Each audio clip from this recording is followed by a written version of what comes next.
Alrighty. Hello, everyone. Thank you for joining us this evening. My name's Kylan. I'm the Communications and Engagement Manager with Brighton Police Department. I am here with Commander Chad Wooten. He oversees our investigations division, and he's going to be sharing all kinds of information with you about facial recognition software. So following his presentation, we'll open it up for Q&A. You can leave your questions in the comments, and we will get to them after the presentation. And he will be able to answer any of your questions, any questions about anything else we're happy to answer as well. And with that, I will hand it off to you, Commander Wooten. Thanks, Kai, and welcome to everyone who's joining us tonight. We'll go through this presentation real quickly and just give kind of a little bit of background, a little bit of context as to what we're talking about with the facial recognition. And then at the end, if you have any questions, feel free to let me know. I'll go ahead and share my screen here.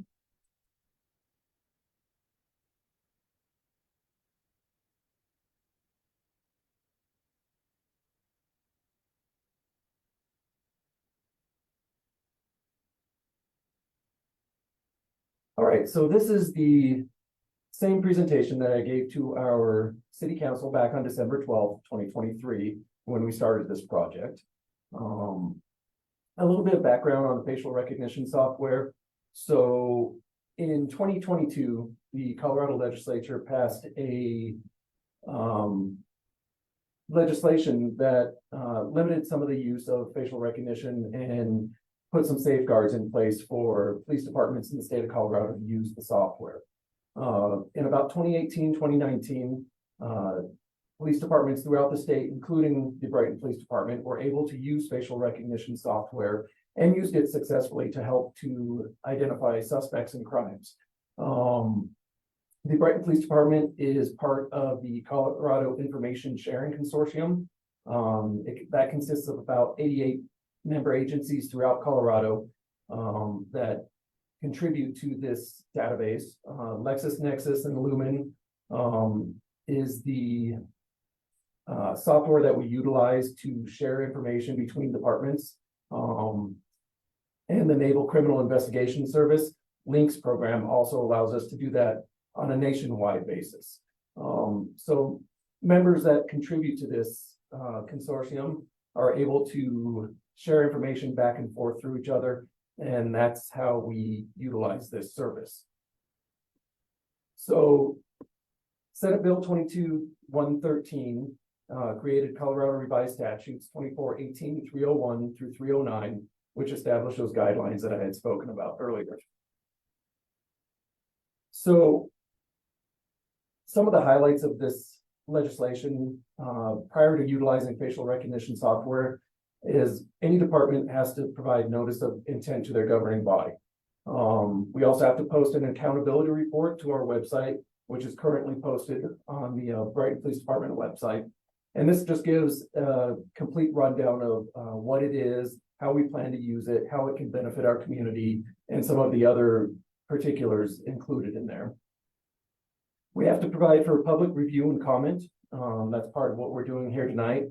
And we've also had several in-person meetings and a online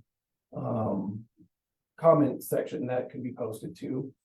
There's a training aspect, so anybody that's authorized to utilize this within the Brighton Police Department has to attend the training. And there's a policy and record keeping section. So anytime an officer utilizes the facial recognition software, there's a record of what they searched, when they searched, and who they searched for. So what's the purpose of facial recognition software? First off, it can only be used for legitimate law enforcement purposes, particularly to aid in the identifying of individuals in the following situations. The biggest one, and probably the one that's going to be used most often, is going to be to attempt to locate suspects involved in the commission of a crime. But it can also be used for missing persons, crime victims, witnesses to criminal activity. We can use it to identify deceased persons, and we can use it to mitigate imminent threats to public safety. So if someone were to walk into a public area and say they had a bomb or wanted to commit a large crime and then left, and the only thing we had was a picture of them, we could utilize it for something of that nature. So the way that the facial recognition works is the police department or police officer will come into possession of a probe image or an image from, say, security camera or body worn camera or from a cell phone of a witness. And they'll be able to take that image and upload it into the software. And then the software will compare that image to known images which are provided by that CISC membership. And those images come from post-arrest photos or booking photos, otherwise called mug shots. The software will then give us multiple ranked results for a investigator to review. The investigator then makes an independent assessment to determine if there's a match with that probe image. And then the investigator will use the facial recognition matches as potential leads to be considered with all other known information. The software does not make any decisions. That's left completely up to a human investigator. The software will only give suggestions based on matches that it comes up with. As far as accuracy, facial recognition software is regularly submitted to the National Institute of Standards and Technology for testing. The NIST, National Institute of Science and Technology, or Standards and Technology, submits it to a battery of tests to determine that it's within or outside of the range of acceptable percentage. Right now, facial recognition software is at about 97% accurate, as compared to 98 to 99% for fingerprints. Since 2011, the NYPD, New York Police Department, has used facial recognition to assist in ID of suspects. In 2019, the NYPD Facial Recognition Service or software unit received 9,850 requests, which resulted in about 2,500 possible matches. To date, no known cases of false arrest based on facial recognition search matches have been reported by the NYPD. As of September 2023, there were 6 documented cases nationwide of false arrests based on facial recognition software. 3 of those came out of the same jurisdiction, which was Detroit. So a lot of requests are being made to utilize facial recognition software, and there have not been very many substantiated false arrests that have come out of that. So that's good. Some benefits of facial recognition software. Obviously, it's going to increase public safety, and that's what we're after. It helps us to identify people that have committed crimes within our community and to hold those people accountable. It minimizes the threat of risk and injury to specific individuals. Again, this is just another tool. And if we're able to identify people, it gives us more of an ability to de-escalate certain situations and to maybe come back and revisit them at a time when it's more advantageous for us and the community. It minimizes the threat of risk of physical injury or liability to law enforcement and others responsible for public protection, safety, and health. Again, this is just another tool for us to be able to utilize. And it provides faster results than fingerprints or DNA. Fingerprints will generally take hours to get a hit back. DNA can take months. Facial recognition software can easily be used in the field with nothing more than a cell phone and provides results within minutes. And some of the surrounding agencies that are currently utilizing facial recognition software include Arvada, Avon, Meade, and Wheatridge. And with that, I'm going to put up a QR code, which will take you right to that accountability report that I talked about to be able to review for some more details. It'll also link you to the area where you can post public comments, which I would encourage anyone who's watching this to do. And with that, I'll go ahead and open up for questions or comments. Thank you. Thanks, Commander Wooten. So I put that link in the comments on Facebook as well. And let's see, I can put it in the chat function on Zoom so everyone has it there. So that's where you can go view the full accountability report. And then there's a form where you can provide feedback. And I do have a couple questions coming in, so we can start with those. And if you're just joining us, Commander Whitman is just giving a presentation about facial recognition software, and we are taking some questions now. So, can you use DMV photos or photos from the internet and social media and stuff? Does the software compare those images to the ones that you're using? Sorry, you broke up a little on the end there. Can you repeat that for me? Yeah, so the question is, can you use DMV photos or photos from across the internet, like social media, to compare to the one that you have to make that determination if you might have a potential suspect?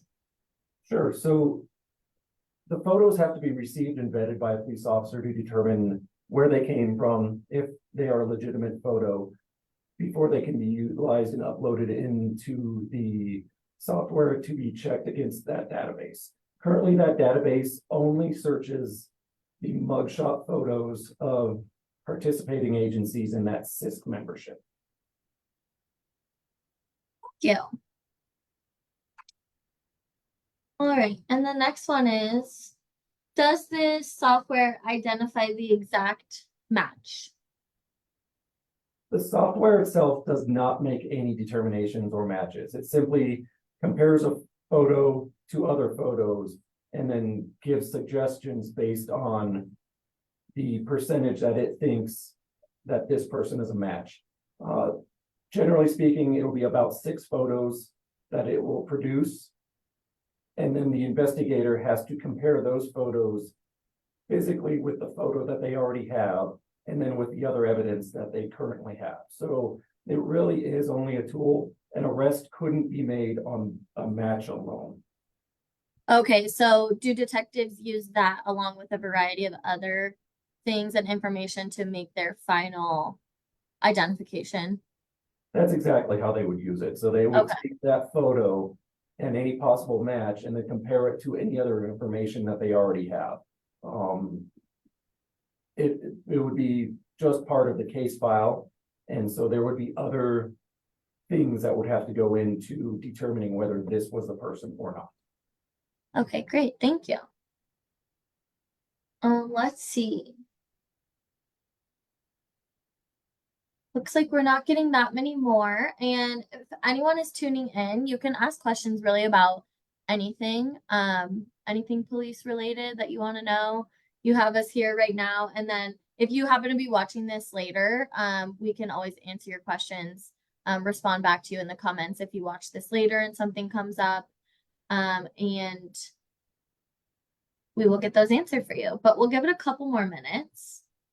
Is there anything else you can think of, Commander Wooten, that you want the community to know about facial recognition software? Anything you think they should consider when they are submitting their feedback? You know, this is just another really great tool for law enforcement to be able to utilize, to be able to really identify those people. It's not uncommon in this day and age now for some type of digital evidence to be present in a case. Everybody carries a cell phone. Everybody takes videos and photos of things happening around them. And so whenever we get a crime that involves an unknown perpetrator, this gives us the ability to do something with those photos or with that video to be able to determine who that person is. It's really a tool that we don't have, you know, fingerprints. We have to have a fingerprint from that person, or DNA. We have to be able to touch that person to get that DNA. This is really the only tool that allows us to hopefully identify people without actually being near them or touching them. Thank you. Yeah, it sounds like another tool overall that can just help keep our community safer. And I know you mentioned that Brighton Police Department has used it in the past. Is that right? That we've had success with using it to help us in certain cases? That's correct. Back in about 2018 or 2019, when this started, the Brighton Police Department did successfully use this technology. Now, as with any kind of technology, it's only gotten better over time. You know, if you think about your cell phones, most of us unlock our cell phones just by looking at it now. That wasn't the case 5 years ago. So the technology itself is getting much, much better. So we're able to use it more successfully as time goes on. And I know another common question that I've heard come up with this topic is that really based off of your presentation, it sounds like the only database you're able to compare it to is that in the state of Colorado. But I know you've talked about that's the case for now, but a lot of people wonder down the line if that database will be expanded to other states or the entire country. Do you think that is the case? Sure. That's correct. Right now, it is just in Colorado, and it is just that mugshot database. There is a possibility in the future that that could be opened up. In the beginning, I talked about that Links program, and that is a nationwide program. So it is possible in the future that that database can be expanded. It could even be expanded further in Colorado as more agencies join that CISC program. Right now it's about 88 or 90. So as more agencies come on just in the state, that database would get bigger. Great, thank you. Yeah, it's just another one of those ever-changing tools with technology that we have, just like Facebook is always changing, it seems like. So there's only more advancement in the future. And it looks like for now, those are all the questions that we have. I do just want to remind everyone again, in the comments, I put the link where you can read the full accountability report. Commander Wooten, before we go, can you explain kind of what that accountability report is? Does it cover kind of like our police department's policy on the usage of this software? Or what does that cover? Sure. So what that accountability report is it's mandated by statute. So it outlines specific things that have to be in there. Some of the stuff that's going to be in there is going to be the policy that the Brighton Police Department utilizes that governs us on the usage. The testing, some of that National Institute of Standards and Technology, there'll be links in there as to where that information came from that can show people the accuracy of different facial recognition software out there. There will be some things on the community aspect or the community feedback, so that some of that will be included in there. But it's really just a deeper dive into how it works, where the information comes from, how the information is used. And if you need to go to sleep at night, it's a good thing to read. It'll put you to sleep, but there is a lot of information in there. Thank you so much. Yeah, so you can find that at the link in the comments, and it's on the main page of our website right now, brightonco.gov/police. If you follow that link, you'll be able to view the full accountability report and then fill out a form with any of your comments that you'd like to leave. And those go directly to Commander Wooten.